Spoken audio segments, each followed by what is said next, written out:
مسافر بچه‌ام اسم شریفم چیو؟ اسم شریفم گنا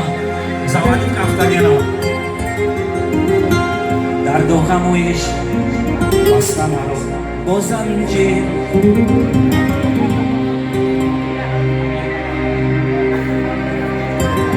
مسافر بچه‌ام اسم شریفم خوشه در دو غمویش بستم رو با زنجیر توی تو مبارک شوا روز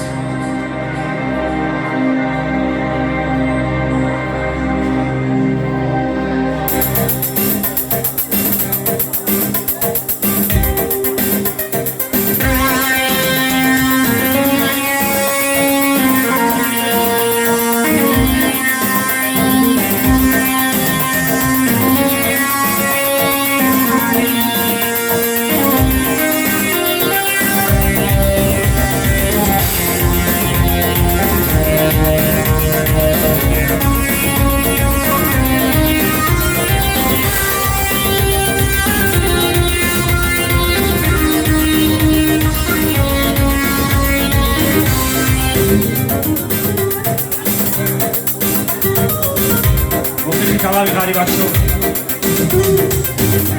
یک بچه حکی غریب یه روز زن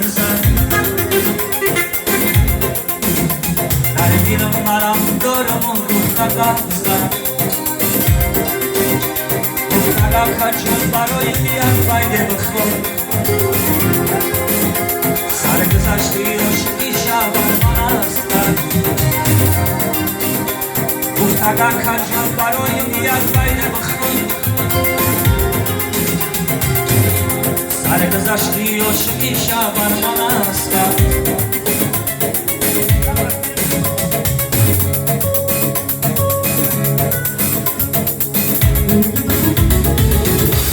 از خونه و در برم غریبم و فقیر در دومتیش شدم اسیر مسافر بچه‌ام اسم شریفم گنا در دو غمویش بستم رو با زنجیر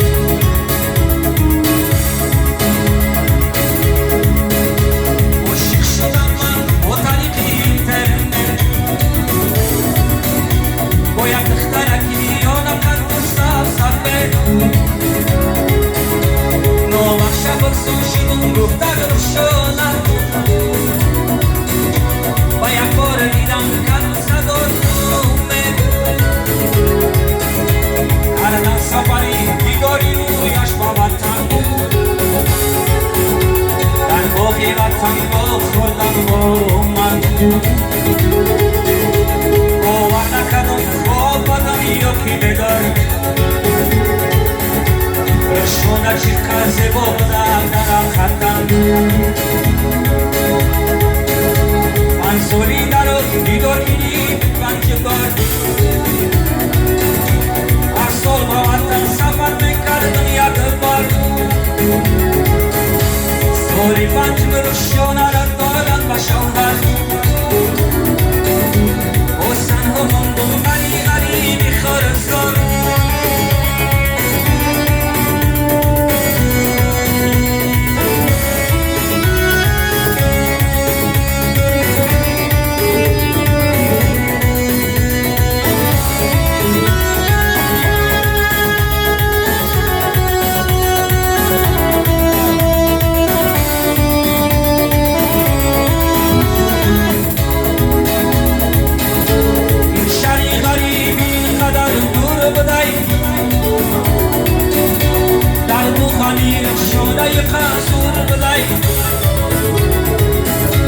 این شری غریبی اینقدر دور بدهی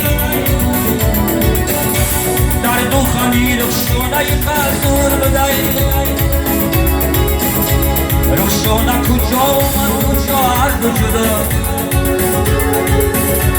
قلبی منی غریبی کشور بدهی میگم کی روم تگی درش دادم رخشانه بود لاله و فریاد زنم یکی را یکشون بطوار بینم علمایی میماند به شکش خالی کنم او بونکی رخشون بین ما بدیشتی کن اشتی تو که هر دمان را کردی زری خود آرزو و هوس